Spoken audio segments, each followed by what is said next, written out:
Daddy D says you can't have your nose back, but you can take a seat with me, Chris Hansen. Subscribe, please. This case takes place in the USA in the year 2007. When you're homeless, it's said that the world stops seeing you, and you become part of the background, invisible and forgotten. However, what happened to Aaron Taylor was literally impossible to ignore. Aaron Paul Taylor was born and raised in Bend, Oregon, and he grew up in a close-knit family with 4 siblings.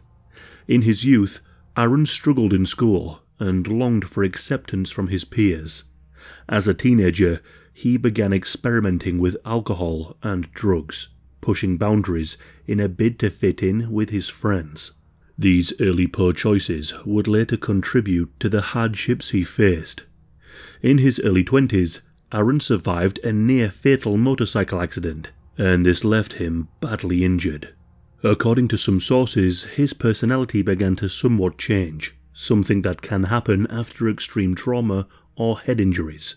He was so injured by this accident that his mother had to bathe him and he was required to wear diapers, but eventually he did get better.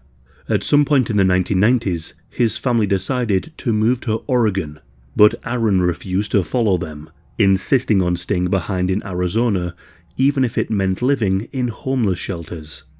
For a time, Aaron was pretty much estranged from his family. However, he did briefly reunite with his parents after his grandparents pleaded with him to come home, and with their encouragement, he enrolled to get his GED at Grand Canyon University. But on the day, his mother gave him bus fare to attend classes. However, Aaron never arrived. Aaron seemingly vanished, and that was the last time his mother, Pat, ever saw her son again. His parents searched desperately for him. They even hired a private investigator, but they couldn't find Aaron anywhere. Aaron was still alive, but he had chosen a different life for himself. Aaron began living on the streets. The reason as to why he left his home behind and chose to live a life of homelessness isn't exactly clear. Some online have speculated that Aaron might have gone through some horrific trauma when he was younger, something that he may never have disclosed to others, and because of this, he fled without looking back. After leaving his family behind, Aaron drifted through Phoenix. At one point, he committed crime.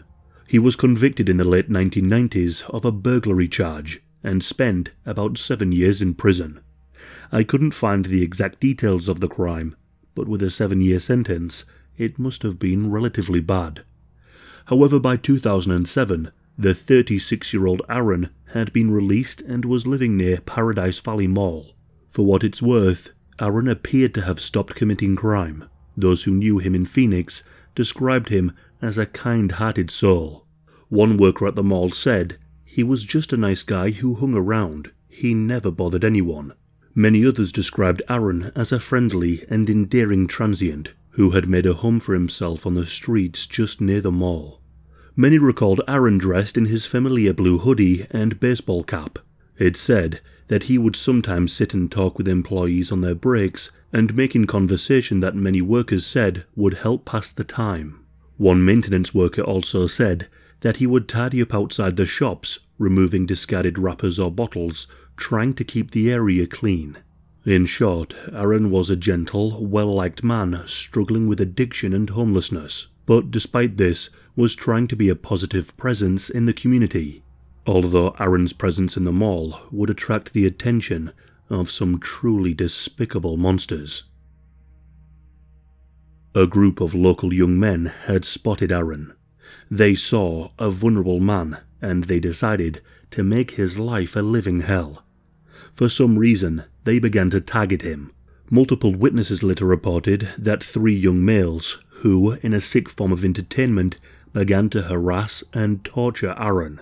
The 3 were described as white males, roughly aged between 16 and 19 at the time, and were often seen loitering around the mall and strip centre, causing issues for locals and workers. For them, Aaron was an easy victim, someone they could bully for fun without any real consequence. And what Aaron had to endure in those months before his death was nothing short of horrific. Mall employees later said that the group even restrained Aaron using tape, binding him to a bench in full public view, a twisted form of humiliation. And this happened to Aaron on multiple occasions. Other times, the group would pour liquids on him and push him around. One security guard had witnessed these attackers dousing Aaron with unidentified liquids and even physically throwing him into a water fountain.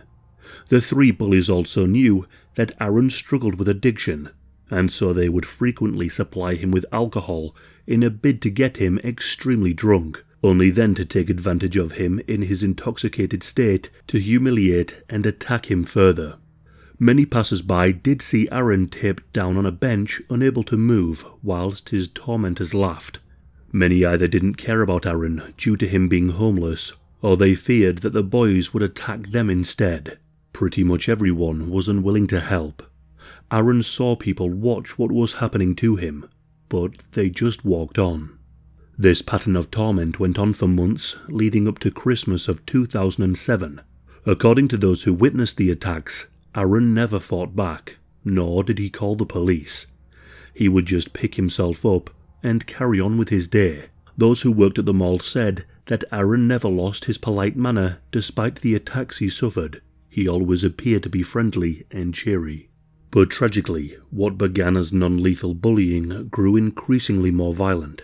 By late December, the tormentor's behaviour had set the stage for a truly horrific crime.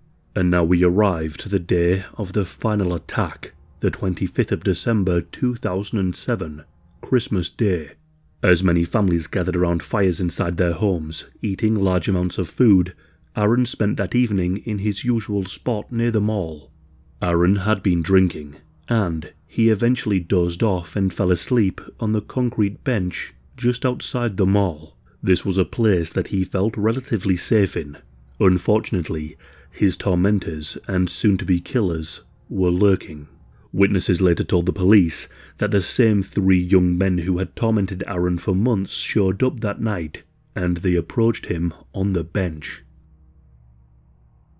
At around 6:50 p.m, the trio were seen standing around Aaron, who appeared to be asleep or passed out from alcohol. Aaron then woke up. One witness later said they saw them sharing drinks with Aaron. It appeared to be friendly, but this was a tactic that they would usually employ in a bid to create a false sense of security. But then, one passerby overheard a disturbing statement coming from one of the boys, something that hinted at what was to come. They said, "Jesus has to die. It's Christmas." Now, Aaron had a beard and long hair, and in some ways he resembled the interpretation of Jesus. Shortly after 7 p.m, the boys decided to do something so sinister that it still haunts the area to this day. As Aaron fell back asleep from alcohol, the trio began flicking lit matches at Aaron's beard. Then suddenly, Aaron's beard caught fire. This then spread to his clothing, likely accelerated by the alcohol that had saturated his clothing. It's believed that the boys had poured alcohol over him just moments before. Within seconds, flames erupted all over Aaron's body. As this happened, the three cowards ran. Just moments later, the Phoenix Fire Department received a frantic 911 call reporting that a man was on fire near the mall. The caller said that at first they thought it was a mannequin, but as they got closer, they realized that this was a human being. For the next 4 minutes, bystanders desperately attempted to save Aaron. A mall security guard rushed over, as did a shop assistant from the Circle K convenience store across the road. They bravely tore off their jackets and tried to smother the flames that were consuming Aaron's body. They patted and beat the fire with clothing, but it was no use. The fire was too intense and feeding on Aaron's clothing. Eventually, the heat drove them back, and their jackets simply weren't enough to put the fire out. Before too long, the flames had created a plume of black smoke visible to horrified onlookers. Phoenix firefighters arrived quickly to the scene. They found Aaron still on the bench, standing upright as he burned. Acting fast, the fire crew doused the flames. As soon as the fire was out, first responders pulled Aaron's burned body off the bench and laid him on the ground to perform CPR. His clothing was destroyed, and his body charred black. Despite the efforts of the firefighters and the paramedics, Aaron had suffered catastrophic burns. They rushed him to hospital, but there was nothing they could do. Aaron was pronounced dead shortly after arriving at the hospital on Christmas Day. What's unbelievably disturbing is that Aaron had been alive and breathing. He was conscious enough to inhale smoke and flames into his lungs. He literally burned to death, experiencing one of the most agonizing deaths imaginable. After Aaron was rushed into the hospital, an investigation began to find out exactly what had happened. Scattered around the scene were eerie remnants of what had occurred: a whiskey bottle, snack wrappers, and pieces of burnt clothing. Investigators collected these items as evidence, hoping that they might hold clues like fingerprints or DNA just in case this had been some kind of foul play. But the intense firefighting efforts had compromised much of the forensic evidence. There was also one giant issue that needed to be solved as soon as possible. Aaron's body was so badly burned that any immediate identification was impossible, and they found no identification on him. It took investigators 3 days to determine that the man they found on the bench was Aaron Taylor. They eventually identified him after a local acquaintance came forward and provided Aaron's name, noting that he knew Aaron's family and could help contact them. Aaron's parents were then notified that their son had been killed in such a horrific way. Initially, there was some confusion about what exactly happened to Aaron. Early on, authorities considered the possibility that this was just a terrible accident, but soon witnesses came forward with some very vital information. The next day, Phoenix police classified the death as suspicious. It became clear to them that this was no accident at all, but an act of deliberate murder. But tragically, any traces of the killers had been destroyed by the fire, and the water and foam sprayed by firefighters while necessary to douse the blaze had the side effect of washing away any blood, DNA, and other physical evidence. One of the first big breaks came when several eyewitnesses independently described seeing the trio of young men with Aaron shortly before he caught fire.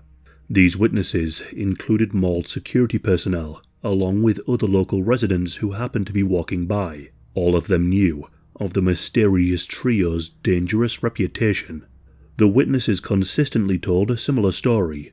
Aaron had been socializing with 3 white young males that evening, and they confirmed that they were the same individuals known for previously harassing and tormenting him.